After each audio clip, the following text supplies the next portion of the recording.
ಒಂದು ರೀತಿಯಿಂದ ನಮ್ಮ ಮೊಹಮ್ಮದ್ ಯೂನಸ್ ಅವರು ಇವರು ಏನಪ್ಪ ಆರ್ಥಿಕ ನೆಲೆಗಟ್ಟಿನಲ್ಲಿ ಅಲ್ಲಿ ಶಾಂತಿ ನೆಲೆಗಟ್ಟಿನಲ್ಲಿ ನೋಬೆಲ್ ಬಹುಮಾನ ಪಡೆದಂಥ ವ್ಯಕ್ತಿ. ಇವರಿದ್ದಂಥವರು ಈ ಆಡಳಿತವನ್ನು ತಮ್ಮ ಕೈಗೆ ತೆಗೆದುಕೊಂಡ ವಿದ್ಯಾರ್ಥಿ ಮೂವ್ಮೆಂಟನ್ನು ತಗೊಂಡು ಅಲ್ಲಿ ಪ್ರಜಾಸತ್ತಾತ್ಮಕವಾದಂಥ ಒಂದು ಹೊಸ ಸರ್ಕಾರ ರಚನೆ ಮಾಡಬಹುದು ಅನ್ನುವಂಥದ್ದಿದ್ದಾಗ ಅವರು ಸಹಿತ ಒಂದು ಕಿತ್ತಾಗಿ ಇನ್ನೊಂದು 15 ತೊಗೊಂಬಂದರು ಅಂತ. ಬದಲಾವಣೆ ಏನಾಯಿತು ಅಂದ್ರೆ ಹಾಡಿದಲ್ಲ ಮಾತಿಲ್ಲ, ಅದಂತಲ್ಲ ಓಲ್ಡ್ ವೈನ್ ನ್ಯೂ ಬಾಟಲ್ ಅಂದಂಗೆ ಆಯಿತು. ಈ ರೀತಿಯಾಗಿ ತಾರೀಖ್ ಮುಂದಿರುತ್ತಿರುವಂಥ ಅನೇಕ ಸಮಸ್ಯೆಗಳಿದ್ದಾವೆ. ಈ ನಮ್ಮ ಏನಪ್ಪ ತಾರಿಕ್ ರೆಹಮಾನ್ರ ಮುಂದೆ ಈಗ ಪ್ರಧಾನಿ ಆಗಲಿಕ್ಕೆ ಹೊರಟಿದ್ದಾರೆ.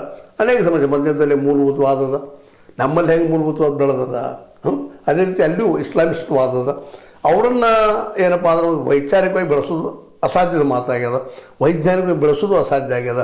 ಯಾಕಂದ್ರೆ ನಮ್ಮ ಎಲ್ಲ ದೇಶಗಳು ನೋಡ್ತಾ ಇದ್ವಿ ನಾವು, ಮ್ಯಾಕ್ಸಿಮಮ್ ಎಲ್ಲ ದೇಶಗಳು ಯಾವ ದೇಶಗಳು ಸ್ವತಂತ್ರ ಆಗಿದ್ದಾವೆ ಬ್ರಿಟಿಷ್ ಕೈಯಿಂದ ಅಥವಾ ಫ್ರೆಂಚರ ಕೈಯಿಂದ ಇನ್ನುದರ ಕೈಯಿಂದ ಸ್ವತಂತ್ರ ಆಗ್ಯಾವ. ಹೆಚ್ಚು ಕಡಿಮೆ ಎಲ್ಲ ಇನ್ನೂ ಕೊಲೋನಿಯಲ್ ಅಂತ ಅಂತಾರೆ, ವಸಾಹತುಶಾಹಿಯ ಲಕ್ಷಣಗಳು ಇಲ್ಲಿ ಹೆಚ್ಚು ಕಾಣ್ತಾ ಇದ್ದಾವೆ. ಇಲ್ಲೆಲ್ಲ ಹಿಂದಿನ ರಾಜರ ಹೆಂಗೆ ಆಳ್ತಾ ಇದ್ದಾರೆ ನಮ್ಮನ್ನು ವಂಶ ಪಾರಂಪರ್ಯವಾಗಿ, ಇಲ್ಲೂ ಅದೇ ರೀತಿ ನಡೀತಾನೆ ಇದೆ. ನಮ್ಮಲ್ಲೂ ಭಾರತದಲ್ಲಿ ಇದಾಯಿತು. ನೆಹರು ಅವ್ರ ಮನೆತನ ವಂಶ ಪಾರಂಪರ್ಯ ಆಳ್ತಾ ಬಂತು. ಈಗೇನು ವಂಶ ಪಾರಂಪರ್ಯ ಇಲ್ಲ ಅಂದ್ರೆ ಸಹಿತ BJP ಸಾಕಷ್ಟು ವಂಶ ಪಾರಂಪರ್ಯದ ಆಡಳಿತ ಮಾಡುವಂಥ ಅಧಿಕಾರಿಗಳಿದ್ದಾರೆ, ರಾಜಕಾರಣಿಗಳಿದ್ದಾರೆ. ಸಾಕಷ್ಟು ಕೊಡ್ಬೋದು ಉದಾಹರಣೆಗಳನ್ನು.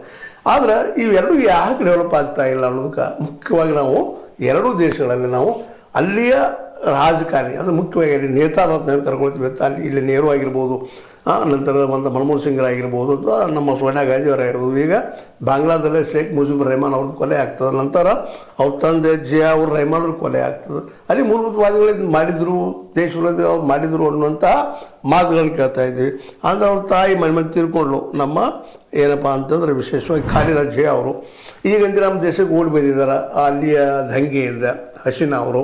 ಅಂದರೆ ಇದು ಮತ್ತೆ ಮುಂದೆ ಏನಾಗ್ಬೋದು ಅಂತ ವಿಚಾರ ಮಾಡಿದಾಗ ಇನ್ನು ಆಮೇಲೆ ಈಗ ಒಂದು